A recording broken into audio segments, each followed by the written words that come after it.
Hello dear student, myself Faisal Mirza और आज हम शुरू करते हैं फिजिक्स का लेसन नंबर फर्स्ट प्रकाश का परावर्तन। यह चैप्टर कक्षा 12 और कक्षा 10 के लिए बहुत ही इम्पोर्टेंट है। तो आज हम शुरू करते हैं अपनी वीडियो में सबसे पहला चैप्टर रिफ्लेक्शन ऑफ लाइट, प्रकाश का परावर्तन। हम बात करते हैं सबसे पहले प्रकाश की। प्रकाश क्या होता है? प्रकाश एक प्रकार की ऊर्जा है जो हमें वस्तुओं को दिखाने में सहायता प्रदान करती है, अर्थात जो हमारी आंखों पर दृष्टि संवेदना उत्पन्न करती है, जिस कारण हमें वस्तुएं दिखाई देती हैं। प्रकाश स्वयं दिखाई नहीं देता है। प्रकाश क्या करता है? प्रकाश वस्तुओं को दिखाने में सहायता प्रदान करता है। ठीक है, फिर हम बात करते हैं प्रकाश के कुछ गुण की। प्रकाश के कुछ भौतिक गुण होते हैं। प्रकाश के अगर हम गुण की बात करी जाए, प्रकाश के गुण, प्रकाश जो होता है, प्रकाश सीधी रेखा में चलता है। प्रकाश सीधी रेखा में चलता है। दूसरे नंबर की बात करते हैं तो हम प्रकाश के वेग की। प्रकाश का जो वेग होता है, प्रकाश के वेग को हम c से डिनोट करते हैं, c से प्रदर्शित करते हैं। वो जो प्रकाश का वेग होता है वो होता है 3 गुना 10 की घात 8 मीटर प्रति second, 3 into 10 to the power 8 meter पर सेकंड। नंबर 3 टॉपिक पे आते हैं हम प्रकाश के। प्रकाश का परावर्तन होता है, प्रकाश का अपवर्तन होता है। प्रकाश के बहुत सारे गुण हैं। ठीक है बच्चों, तो हम सबसे पहले 2-4 गुण लिख देते हैं। प्रकाश सीधी हमें चलता है। प्रकाश का वेग 3 गुना 10 की घात 8 मीटर प्रति सेकंड होता है। प्रकाश का परावर्तन होता है और प्रकाश का अपवर्तन होता है। इसके बाद बच्चों हमारा नेक्स्ट टॉपिक आता है प्रकाश का परावर्तन, reflection of light. Reflection of light क्या होता है? आप सभी को पता होगा, जैसे आपने के पास दर्पण होता है, मिरर होता है, आपने चोंद मारी है, सेम वही वर्क किसका है? प्रकाश का परावर्तन है। माना हम कोई ये दर्पण ले लिया है, माना हमारे पास कोई दर्पण है, या कोई चीकना पृष्ठ भी बोल सकते हैं, जैसे थाली वगैरह, कोई भी चीकना पृष्ठ, स्टील का कोई बर्तन हो, ये हमारा क्या है? कोई दर्पण या चीकना पृष्ठ है। अब इस पर कोई प्रकाश की किरण आपतित हो रही है। प्रकाश की किरण क्या हो रही है? इस पर आपतित हो रही है। कहाँ टकराई है? दर्पण के परावर्तक पृष्ठ पर। परावर्तक पृष्ठ मतलब जिस पर प्रकाश आए और टकराकर वापस लौट जाए। तो ये प्रकाश किरण आई, किस पर टकराई? दर्पण या चीकने पृष्ठ पर टकराकर वापस उसी माध्यम में लौट जाती है। इस घटना को प्रकाश का परावर्तन कहते हैं। प्रकाश का किसी दर्पण या चीकने पृष्ठ पर टकराकर वापस उसी माध्यम में लौट जाना प्रकाश का परावर्तन कहलाता है। ठीक है बच्चों, अब हम बात करते हैं प्रकाश के परावर्तन के व्याख्या की। जो ये आने वाली प्रकाश किरण है, इस किरण को कहते हैं हम आपतित किरण, इंग्लिश में बोलते हैं इसे इंसिडेंट रे। और टकराकर जाने वाली प्रकाश किरण को हम कहते हैं परावर्तित किरण, रिफ्लेक्टिंग रे कहते हैं। और ये दर्पण के जिस बिंदु पर मिलती हैं उस बिंदु को हम आपतन बिंदु कहते हैं।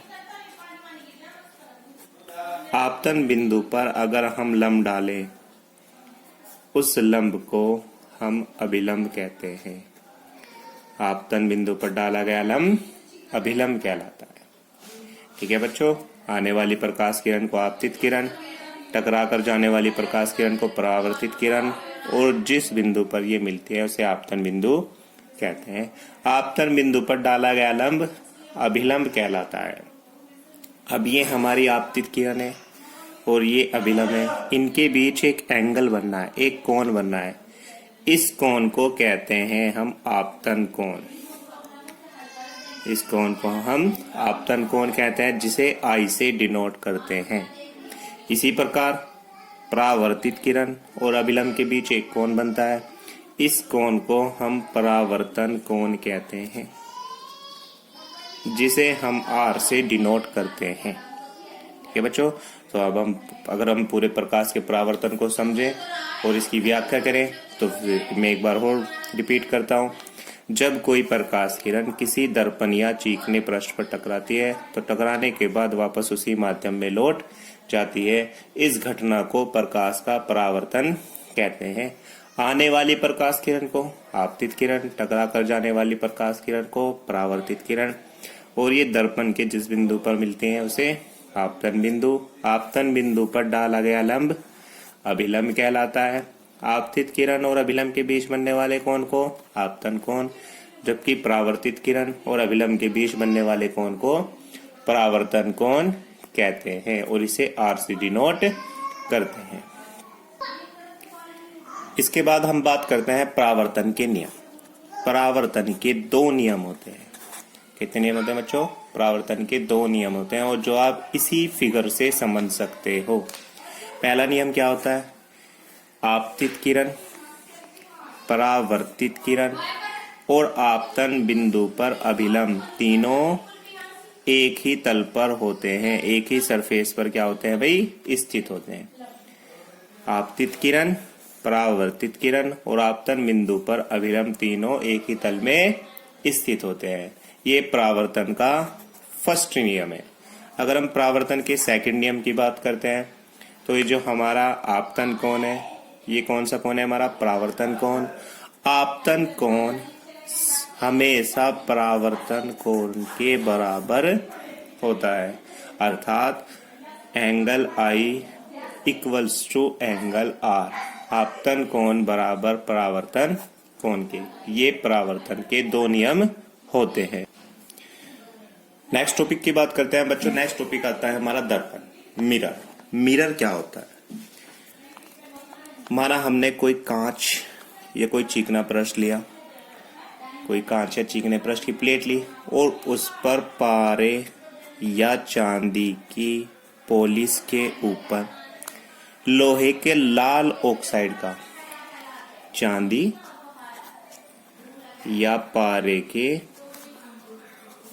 पॉलिश के ऊपर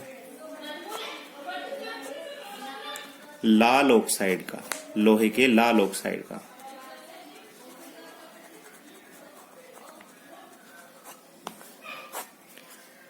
पेंट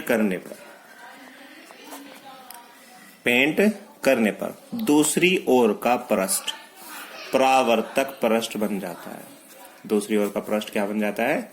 परावर्तक पृष्ठ। परावर्तक पृष्ठ का मतलब क्या होता है? कि जिस पर प्रकाश आए, टकराए और टकरा कर क्या हो जाए? वापस लौट जाए। इस पृष्ठ को बोलते हैं परावर्तक पृष्ठ। अब हम बात करें दर्पण की। दर्पण दो प्रकार का होता है।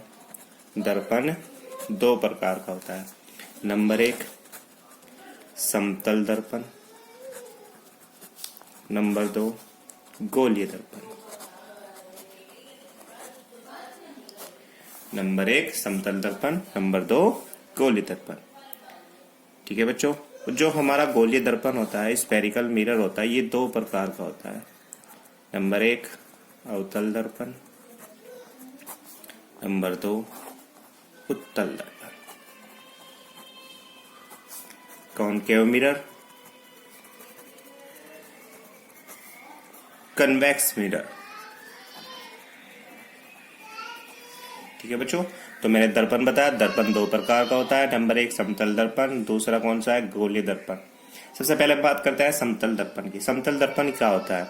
यदि कांच की एक समतल प्लेट पर पॉलिश कर देने पर परावर्तक पृष्ठ बनाया जाए तो ये क्या दर्पण कौन सा कहलाता है? समतल दर्पण कहलाता है। दूसरी हम बात करते हैं गोलीय दर्पण की। गोलीय दर्पण क्या होता है? माना हमने कोई कांच का खोखला गोला लिया, कांच का एक खोखला गोला लिया और जिसको काट कर उसके किसी एक पृष्ठ पे पॉलिश कर दो। चाहे हम बाहर वाले पृष्ठ पे पॉलिश कर सकते हैं, चाहे हम अंदर वाले पृष्ठ पर पॉलिश कर सकते हैं। तो इस प्रकार जो दर्पण बनता है उस दर्पण को हम गोलीय दर्पण कहते हैं। उस दर्पण को हम क्या कहते हैं? गोलीय दर्पण कहते हैं। अब गोलीय दर्पण दो प्रकार का मैंने आपको बताया। नंबर एक अवतल दर्पण, कॉनकेव मिरर। नंबर दो उत्तल दर्पण, कन्वेक्स मिरर। अब अवतल दर्पण कैसा होता है? अवतल दर्पण की शेप कुछ इस तरह होती है। अवतल दर्पण, वे गोलीय दर्पण, देखो हम देखते हैं ये हमने किस में से काटा है, एक गोलीय दर्पण में से काटा है, खोखले गोले में से काटा है।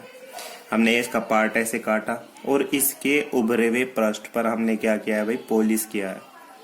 तो अवतल दर्पण क्या होता है, वे गोलीय दर्पण जिनके उभरे हुए पृष्ठ पर पॉलिश होती है। उभरे हुए पृष्ठ पर क्या होती है, पॉलिश।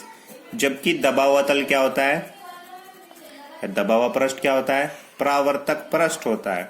क्या कहलाता है, अवतल दर्पण कहलाता है। क्या कहलाता है भाई, अवतल दर्पण कहलाता है। अब हम बात करते हैं उत्तल दर्पण की, जस्ट अपोजिट। उत्तल दर्पण क्या होता है, ये भी हमने से किस में से काटा है, एक खोखले गोले में से काटा है और इसके हमने दबे हुए पृष्ठ पर पॉलिश की है। इसके हमने कौन से पृष्ठ पर पॉलिश की है, दबे हुए पृष्ठ पर। जबकि उभरा हुआ पृष्ठ इसका क्या हो जाएगा, परावर्तक पृष्ठ। तो उत्तल दर्पण क्या होता है, वे गोलीय दर्पण जिसके दबे हुए पृष्ठ पर पॉलिश होती है, जबकि उभरा हुआ पृष्ठ क्या होता है, परावर्तक पृष्ठ होता है, उत्तल दर्पण कहलाता है। ठीक है बच्चों, अब हमको यहाँ समझ में आ गया। दर्पण की बात की थी हमने, दर्पण मेन हमारा कौन सा होता है, गोलीय दर्पण। गोलीय दर्पण कितने प्रकार का होता है, दो प्रकार का, कॉनकेव मिरर और कन्वेक्स मिरर।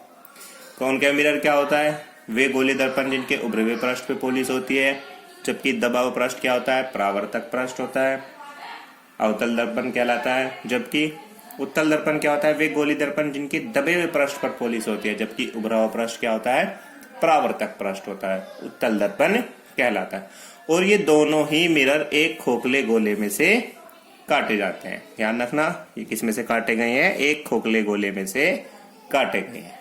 ठीक है बच्चों, इसके बाद हम बात करते हैं बच्चों गोलीय दर्पण से संबंधित कुछ परिभाषाओं की। ये डेफिनेशन मोस्ट इंपोर्टेंट है और इन डेफिनेशन का काफी ज्यादा रोल है। ठीक है बच्चों, तो हम बात करते हैं गोलीय दर्पण से संबंधित कुछ परिभाषाओं की। सबसे पहले हम बात करते हैं दर्पण का ध्रुव, पोल ऑफ मिरर। इसकी बात करते हैं बच्चों, पोल ऑफ मिरर। दर्पण का ध्रुव क्या होता है। अब आप देख रहे होंगे मैंने यहाँ पे दर्पण बनाए हैं, ये हमने अवतल दर्पण बनाया है, ये हमने उत्तल दर्पण बनाया है। ठीक है बच्चों, अब आप देख रहे होंगे ये जो दर्पण है, ये अवतल दर्पण है, ये इसका अंदर वाला पृष्ठ परावर्तक पृष्ठ है। इसका कोई ना कोई एक मिड पॉइंट, मध्य बिंदु, बीच का एक बिंदु होता है, जिस बिंदु को ही हम दर्पण का ध्रुव कहते हैं। दर्पण का ध्रुव कहते हैं, जिसको हम P से डिनोट करते हैं।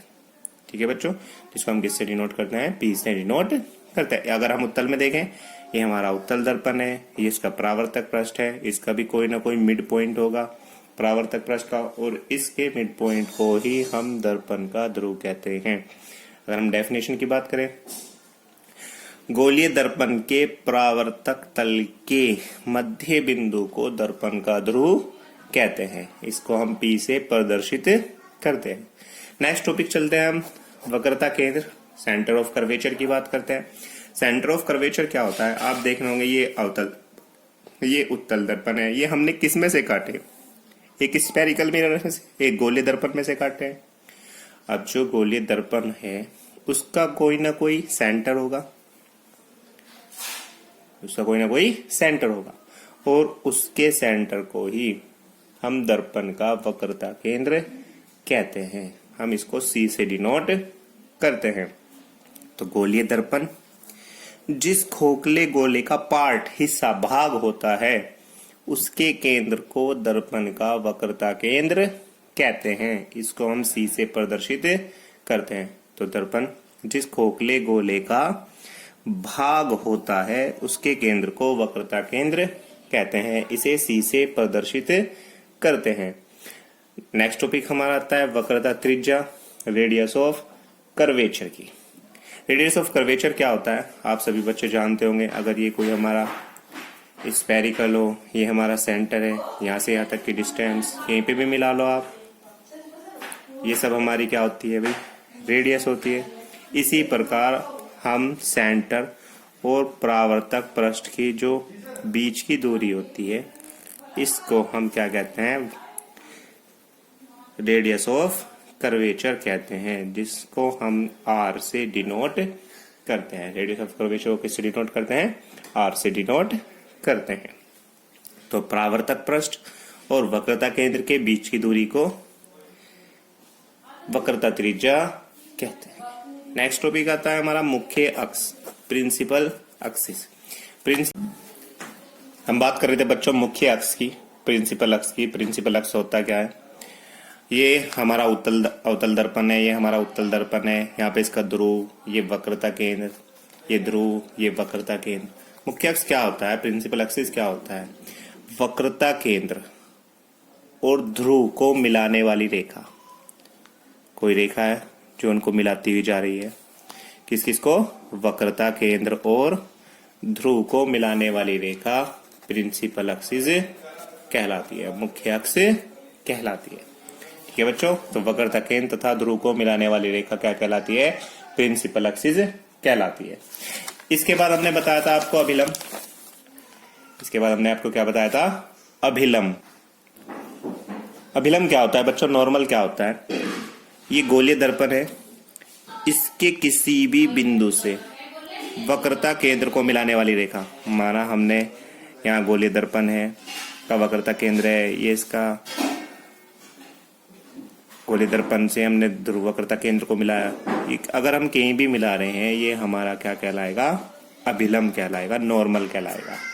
ठीक है बच्चों, तो क्या बताया, गोलीय दर्पण के किसी भी बिंदु को वक्रता केंद्र से मिलाने वाली रेखा अभिलंब कहलाती है। क्या कहलाती है बच्चों, अभिलंब कहलाती है। नेक्स्ट टॉपिक जो हमारा आता है, मोस्ट इंपोर्टेंट है, मुख्य फोकस। नंबर 6 हमारा क्या आता है, मुख्य फोकस। मुख्य फोकस होता क्या है, इसके लिए सबसे पहले हमें 2 फिगर बनाने पड़ेंगे। सबसे पहले मैंने अवतल दर्पण बनाया, यहाँ पर एक हम उत्तल दर्पण बना लेते हैं। बात करते हैं, ये ध्रुव, यहाँ पे इसका सेंटर और ये इसकी मुख्य अक्ष। ये ध्रुव, यहाँ इसका सेंटर और ये इसकी मुख्य अक्ष। मुख्य फोकस क्या होता है, माना एक प्रकाश किरण है जो मुख्य अक्ष के पैरेलल आ रही है, मुख्य अक्ष के समांतर आ रही है। कोई प्रकाश किरण है, ये मुख्य अक्ष के समांतर आ रही है। अब ये कहाँ टकराई, परावर्तक पृष्ठ के, इस पर टकराई, परावर्तक पृष्ठ पर। और परावर्तक पृष्ठ पर टकराने के बाद क्या हो जाती है, परावर्तित हो जाती है। तो जो प्रकाश किरण मुख्य अक्ष के समांतर आती है और दर्पण से टकराने के बाद मुख्य अक्ष के जिस बिंदु से गुजरती है, मुख्य अक्ष से किसी पॉइंट से जा रही है, इस पॉइंट को ही हम मुख्य फोकस कहते हैं। ये हम बात कर रहे हैं कौन से दर्पण में, अवतल दर्पण में।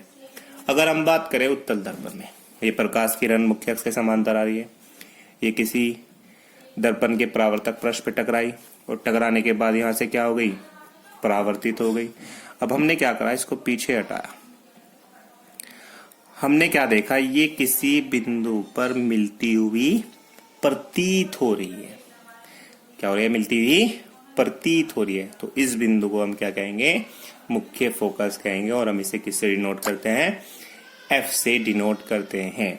तो डेफिनेशन क्या होगी, मुख्य अक्ष के समांतर आने वाली प्रकाश किरण दर्पण से परावर्तन के बाद मुख्य अक्ष के जिस बिंदु से गुजरती है, किसमें गुजर रही है, अवतल दर्पण में, या मुख्य अक्ष के जिस बिंदु पर मिलती हुई प्रतीत होती है, और प्रतीत किसमें हो रही है, उत्तल दर्पण में, उसे दर्पण का क्या कहते हैं, मुख्य फोकस कहते हैं, प्रिंसिपल फोकस कहते हैं। ठीक है बच्चों, नेक्स्ट टॉपिक बात करते हैं हम फोकस दूरी, फोकल लेंथ। फोकल लेंथ क्या होता है, ये हमारा मुख्य फोकस और ये ध्रुव, इनके बीच की दूरी को, मुख्य फोकस तथा ध्रुव के बीच की दूरी को फोकल लेंथ कहते हैं, फोकस दूरी कहते हैं। इसे स्मॉल एफ से प्रदर्शित करते हैं। क्या बताया बच्चों, मुख्य फोकस तथा ध्रुव के बीच की दूरी को फोकस दूरी कहते हैं, इसे स्मॉल एफ से प्रदर्शित करते हैं। और यह हमेशा वक्रता त्रिज्या की आधी होती है, अर्थात F is equals to R/2, अर्थात F बराबर R/2। यह वक्रता त्रिज्या की हमेशा आधी होती है। माना हमारी वक्रता त्रिज्या 10 सेंटीमीटर है तो हमारी फोकस दूरी कितनी होगी 5। अगर हमारी वक्रता त्रिज्या 4 सेंटीमीटर है तो हमारी फोकस दूरी कितनी होगी 2 सेंटीमीटर। ठीक है बच्चों, तो F बराबर किसके R/2 के या R is equal to 2F के। ठीक है बच्चों।